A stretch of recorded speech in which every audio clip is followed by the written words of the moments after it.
প্রথমবারের মতো প্রদর্শনীর জন্য ট্রফি আনা হয়েছে রাজশাহীতে। রবিবার সকাল 10:30টার দিকে রাজশাহী নগরীর আলুপট্টি মোড়ে বিপিএল চ্যাম্পিয়ন্স ট্রফি প্রদর্শনীর জন্য উন্মোচন করা হয়। ট্রফি উন্মোচন করেন বিএনপি চেয়ারপারসনের অন্যতম উপদেষ্টা ও সাবেক সিটি মেয়র মিজানুর রহমান মিনু। সর্বসাধারণের জন্য উন্মুক্ত রাখা এই ট্রফি দেখতে ভিড় করেন ক্রিকেট প্রেমীরা। চ্যাম্পিয়ন ট্রফিকে খুব কাছ থেকে দেখতে পেয়ে অনেকেই উচ্ছ্বাস প্রকাশ করেন, অনেকেই আবার ট্রফির সেলফি তুলে সাক্ষী হয়ে থাকতে চান। এই সময় ক্রিকেট প্রেমীরা প্রত্যাশা করেন বিপিএল এর চ্যাম্পিয়ন্স ট্রফি যেন এবার রাজশাহীর ঘরেই আসে।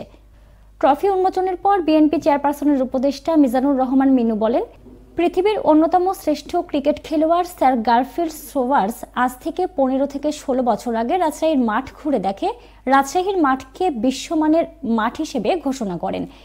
একসময় বাংলাদেশ ওয়ানডে ও টেস্ট টিমের বেস্ট 11-এর 7 জন ছিল রাজশাহীর। আজকে রাজশাহী আবারও জেগে উঠেছে।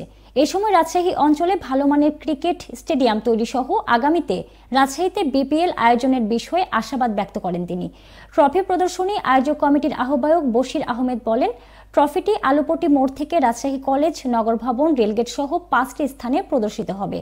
সাধারণ মানুষ খুব কাছ থেকে দেখতে পারবেন বিপিএল এর চ্যাম্পিয়ন্স ট্রফি। এরপর ট্রফিটি যাবে রংপুরে। আমরা নিজেরাই যতটা ভিডিও করব আমাদের কাছে ভিডিওটা ভালো যাবে। এখান থেকে চলে যাবো রাজশাহী কলেজ, রাজশাহী কলেজ থেকে চলে যাবো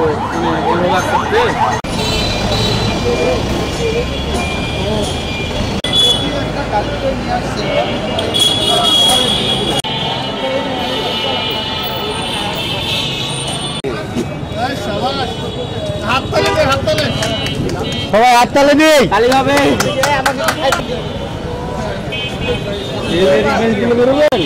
দাদা মাস্কটা খুলো।